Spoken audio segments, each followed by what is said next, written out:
नमस्कार। अभी हम इकोनॉमिक्स के next topic division of sectors as organized and unorganized को पढ़ेंगे। संगठित और असंगठित के रूप में क्षेत्रकों का विभाजन। अब देखें, अपने आसपास देखें तो पाते हैं कि कई ऐसे लोग हैं जो अलग अलग तरह के कामों में लगे हुए होते हैं। आप ये भी गौर कर पाएंगे कि कुछ लोग ऐसे हैं जिनके काम करने का समय एक डिफिनिट होता है, निश्चित होता है, एक ड्यूरेशन में ही वो काम करते हैं। जैसे यदि वे घर से 10 बजे निकल रहे हों तो शाम 7 बजे तक आ जाते हों, या फिर 8 से 10 शाम को 7 बजे या फिर 5 बजे घर को आ जाते हैं। एक निश्चित समय होता है उनके काम करने का। साथ ही सुनते होंगे कि किसी का पीएफ कटता है, मीन्स प्रोविडेंट फंड कटता है, किसी को हेल्थ सर्विस भी प्रोवाइड किया जाता है, किसी को क्वार्टर जो आवास हाउसिंग है, हाउसिंग से सर्विस भी प्रोवाइड किया जाता है। ये सब ऑर्गेनाइज्ड सेक्टर में आता है। अनऑर्गेनाइज्ड सेक्टर वो होता है जिसमें काम करने के घंटे निश्चित नहीं होते हैं, नौकरी भी ये तय नहीं होता है कि नौकरी रहेगा या जाएगा, इसकी कोई सिक्योरिटी नहीं होती है और कोई भी बाहरी सुविधा उनको नहीं मिलता है। हम इस दोनों टर्म को हम एक एग्जाम्पल के तौर के माध्यम से जानेंगे। एक महिला है कांता। कांता अपने ऑफिस में काम करती है। वह सुबह 9:30 में घर से निकलती है और शाम को 5:30 तक अपने ऑफिस में रहती है। 9:30 से 5:30 तक ये निश्चित तौर पे इसी समय में हर दिन वो काम करती है। कभी कभार जब इनको इस समय से अधिक काम करना पड़ता है तो इसके लिए उनको नगद रुपया भुगतान किया जाता है, पेमेंट किया जाता है ओवर टाइम के रूप में। इसके अलावा ये जब काम करती हैं तो पर मंथ इनको सैलरी मिलता है। सैलरी मंथ के लास्ट में, अंतिम महीने के अंतिम दिनों में इनको सैलरी मिलता है। साथ ही प्रोविडेंट फंड भी मिलता है, पीएफ। इसे हिंदी में कहें तो कहना पड़ेगा भविष्य निधि। प्रोविडेंट फंड को भविष्य निधि, जो आपको भविष्य में आने वाले समय में मिलने वाला है। ये रविवार को, संडे को छुट्टी रहता है, रविवार को ऑफिस नहीं जाती है। और जब कभी इन्हें छुट्टी भी लेना पड़ता है तो साल में कुछ निश्चित किया गया है छुट्टियों को, और उस निश्चित दिन पे इनको पेड लीव मिलता है, मीन्स वेतन के सहित सवेतन छुट्टी मिलता है इनको, कांता को। उसने जब नौकरी शुरू किया था तब वो एक नियुक्ति पत्र उनको दिया गया था जिसमें कुछ टर्म एंड कंडीशन था और जिसका उल्लेख उसमें किया गया था। जब कांता नौकरी करने के लिए गई तो उनको एक चिट्ठी मिला जिसमें कुछ रूल्स और रेगुलेशंस को दिया गया। ये ऑर्गेनाइज सेक्टर का एक छोटा सा कहानी था। अब हम जानने वाले हैं अनऑर्गेनाइज सेक्टर के बारे में। कमल, जो कांता के ही पड़ोसी हैं, वह बगल के एक किराना दुकान में काम करते हैं डेली एम्प्लॉयर की तरह। वह सुबह 7:30 में दुकान पे जाते हैं और रात को 8 बजे तक दुकान पे काम करते हैं। अब स्पष्ट देख पा रहे हैं कि कांता की तुलना में कमल को अधिक देर तक अपने काम को करना पड़ता है। साथ ही इनको कोई अतिरिक्त छुट्टी नहीं मिलता है और जिस दिन ये छुट्टी करते हैं उस दिन का वेतन या एक दिन का मजदूरी कट जाता है। इन्हें कोई नियुक्ति पत्र नहीं मिला था और न ही कोई टर्म एंड कंडीशन है। इसके मालिक जब चाहें कमल को नौकरी से निकाल सकते हैं। इसमें कोई गारंटी नहीं है कि नौकरी कब तक चलेगी। जब कांता अपने सर्विस को पूरा कर लेंगी और सेवा से हटेंगी तो इनको रिटायरमेंट का कुछ इंस्टॉलमेंट मिलेगा, रुपया मिलेगा और साथ ही पेंशन भी मिलता रहेगा, जबकि कमल को कुछ नहीं मिलने वाला है। अभी ये दोनों देख पाए हैं स्पष्ट कि ऑर्गेनाइज और अनऑर्गेनाइज सेक्टर का 2 एग्जाम्पल, और आप अंतर स्पष्ट कर सकते हैं कि क्या क्या इसमें भिन्नताएं हैं। जब हम ऑर्गेनाइज सेक्टर पे गौर करें तो पाते हैं कि इसमें काम करने 2-3 बातें या कुछ बातें ऐसी होती हैं जो निश्चित ही होती हैं। जैसे पहला है, काम करने के का घंटा या समय निश्चित होता है, कितना घंटा काम करें ये निश्चित होता है।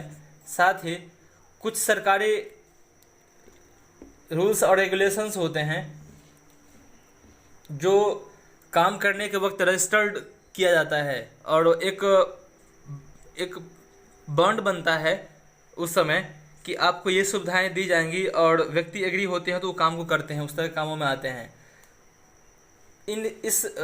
इस रूल्स और रेगुलेशंस में कुछ फैक्ट्री एक्ट होते हैं, मिनिमम वेज एक्ट होता है, establishment shop and establishment act होता है। इन सब चीज़ों का उस रजिस्ट्रेशन में, उस रूल्स एंड रेगुलेशन में चर्चा किया जाता है। इन सब सेक्टर को हम लोग ऑर्गेनाइज सेक्टर कहते हैं। ऑर्गेनाइज सेक्टर वो होता है जिसमें उद्योग या कार्यस्थान आते हैं जहाँ पे रोजगार करने की अवधि निश्चित होती है। वो टाइम को लेकर के भी कितना घंटा काम करेंगे और वो एक खास एज को लेकर के भी कि कितने एज ग्रुप के लोग लास्ट तक काम में रह सकते हैं। कुछ लोग ऐसे होते हैं जो नियोजित नहीं होते हैं बल्कि वे स्वतः ही काम के लिए आते हैं, लेकिन सरकार के द्वारा वो पंजीकृत होते हैं, मीन्स रजिस्टर्ड होते हैं और वे भी उस रूल्स और रेगुलेशंस का पालन करते हैं। ऑर्गेनाइज सेक्टर के वर्कर्स एम्प्लॉय गारंटी की सुविधाओं को पाते हैं। वे उन्हें किसी भी बगैर कारण या बेवजह उनको काम से नहीं निकाला जा सकता है और उनसे एक निश्चित समय तक ही काम करवाया जाता है। ये नहीं कि यदि सुबह 8 बजे आ रहे हों तो शाम के 8 बजे तक काम कर रहे हों, ऐसा नहीं होगा। हाँ, ये किसी खास स्थिति में हो सकता है, जब काम का बोझ पड़े या कुछ एक्स्ट्रा मांग बढ़ जाए तो हो सकता है, लेकिन जब जितना घंटा वे काम करेंगे उनका उतना वो रुपया उनको मिलेगा और ये काम करें या ना करें ये पूर्णतः उस एम्प्लॉयर पे निर्भर करता है। यदि वे अधिक काम करते हैं तो उन्हें अधिक पेड किया जाता है। इसके अलावा इनको कई दूसरे लाभ भी इनको मिलता है ऑर्गेनाइज सेक्टर वालों को, जैसे पेड लीव मिलता है, सवेतन छुट्टी मिलता है। जब ये छुट्टी में होते हैं तो भी इन्हें भुगतान किया जाता है। पेमेंट ड्यूरिंग हॉलीडे, जब ये छुट्टियों में होते हैं तो भी इन्हें भुगतान किया जाता है। प्रोविडेंट फंड भी इन्हें मिलता है, भविष्य निधि, और सेवानुदान भी इनको मिलता है। इसके अलावा इनको हेल्थ फैसिलिटी भी दिया जाता है और हाउसिंग फैसिलिटी भी दिया जाता है, घर रहने के लिए घर भी दिया जाता है। जहाँ ये काम कर रहे हैं वहाँ पे ये निश्चित किया जाता है कि इन्हें पीने के लिए प्योर वाटर हो और आसपास का माहौल क्लीन, नीट एंड क्लीन हो। जब ये रिटायर्ड होते हैं तो इन्हें पेंशन भी मिलता है। इसके दूसरी तरफ जब हम अनऑर्गेनाइज्ड सेक्टर को देखते हैं तो पाते हैं कि ये ऐसे छोटे छोटे काम हैं जो बिखरे हुए हैं और अधिकांश लोग ऐसे काम में लगे होते हैं जो सरकारी नियंत्रण से बाहर के होते हैं। इस पर सरकार का कोई अधिकार नहीं होता है, इसमें किसी संस्था या किसी एक व्यक्ति का नियंत्रण होता है। लेकिन इस सरकार को इन लोगों के लिए भी कुछ गाइडलाइन जारी करती है, लेकिन ये लोग पालन उसका नहीं करते हैं और ये ऐसे संस्थाएं कम वेतन पर लोगों को काम पर रखते हैं।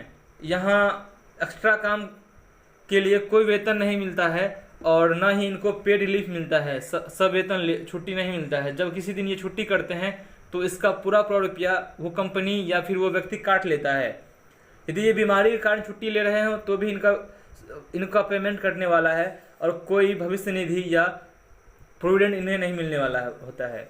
साथ ही रोजगार की भी सुरक्षा नहीं होती है कि कब तक काम पे हम लगे रहें, जॉब सिक्योरिटी नहीं होती है। मालिक चाहे तो निकाल दे, थोड़ा भी गलती हो जाए तो मालिक बगैर वार्निंग के निकाल सकता है, ये मालिक के ऊपर निर्भर करता है।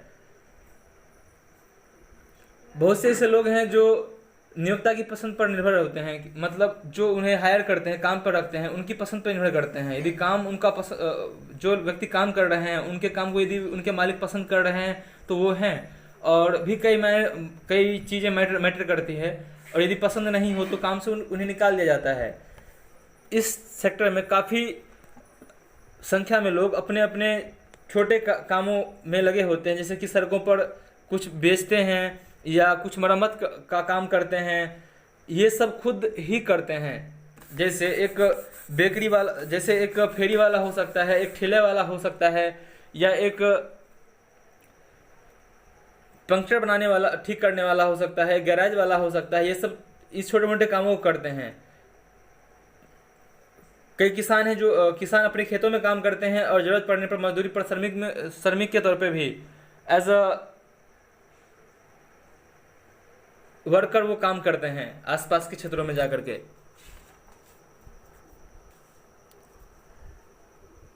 यहाँ तक में कोई दिक्कत हो तो ज़रूर बताइएगा। धन्यवाद।